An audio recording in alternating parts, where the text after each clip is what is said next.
नमस्कार, मी मानसी। या व्हिडिओमधून मी तुम्हाला आमचा कोकणातील गणेशोत्सव कसा असतो हे सांगणार आहे, जो केवळ एक सण नाही तर एक अविस्मरणीय अनुभव आहे।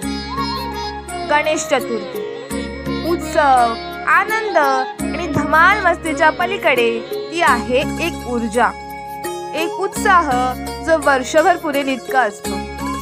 कोकणातील गणेशोत्सव म्हणजे परंपरेने आणि आपुलकीने भरलेला एक सोहळा, जो जगभरातील चाकरमान्यांना आपल्या मातीकडे खेचून आणतो। म्हणूनच तर म्हणतात ना, चाकरमानी चालले गावात, मुंबई अर्धी रिकामी करून। गोकुळाष्टमी आली की कोकणी माणसाची लगबग सुरू होते। फराळाचे पदार्थ, खरेदी आणि बरंच काही।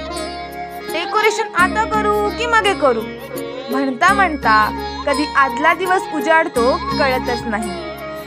आदल्या रात्रीची ती लगबग, या हडे लाव की तडे लाव, यातच अर्धी रात्र होते।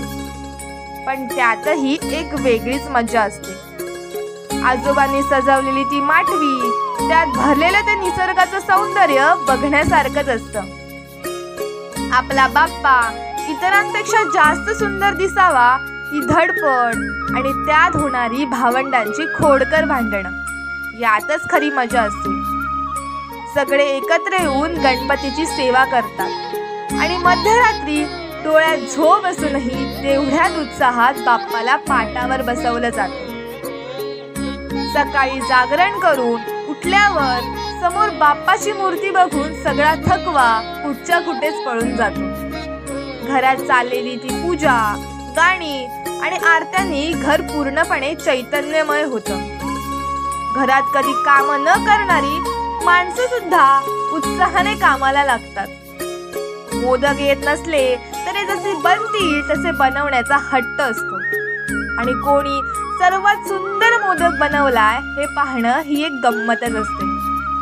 नैवेद्य दाखवून आरती झाल्यावर एकदा ताटावर बसून सगळ्यांबरोबर जेवणाचा ताव मारण्याची घाई असते आणि एकदा जेवण झालं की रात्रीचं जागरण पूर्ण करायचं हे मनाशी ठरवलेलं असतं। भजन म्हणजे तर कोकणी गणेशोत्सवाचा आत्माच। ते सूर, तो ताल, ती ऊर्जा, मन एकदम शांत आणि प्रसन्न होतं। सूर नसताना आपण सूर लावणं, आरत्यांना नवीन चाल देणं आणि त्यात चुकल्यावर होणारी ती हसण्याची खळखळ, या गोष्टी कधीच विसरता येत नाही। भजन गाऊन झाल्यावर उसळी खायची मजा तर काही वेगळीच असते।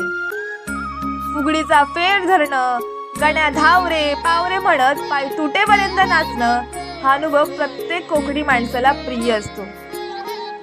देवीच्या दिवशी सकाळी घंटा वाजवत पाणवठ्यावर जाऊन देवी आणण्यात एक वेगळाच आनंद असतो।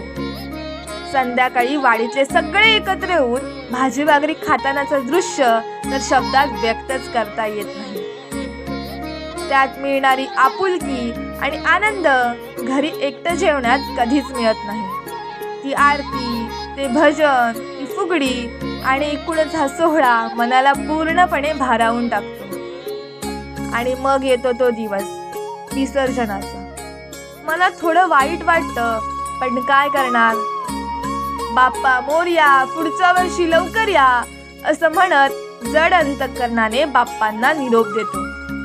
ती फटाक्यांची आतषबाजी, तो जयघोष आणि होय महाराजा म्हणत घातलेलं ते गाराणं, हे सगळं कितीतरी सुंदर असतं।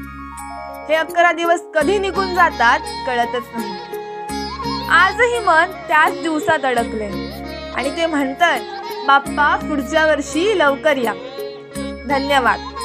व्हिडिओ आवडल्यास नक्की लाईक करा, कमेंट करा आणि शेअर पण करा।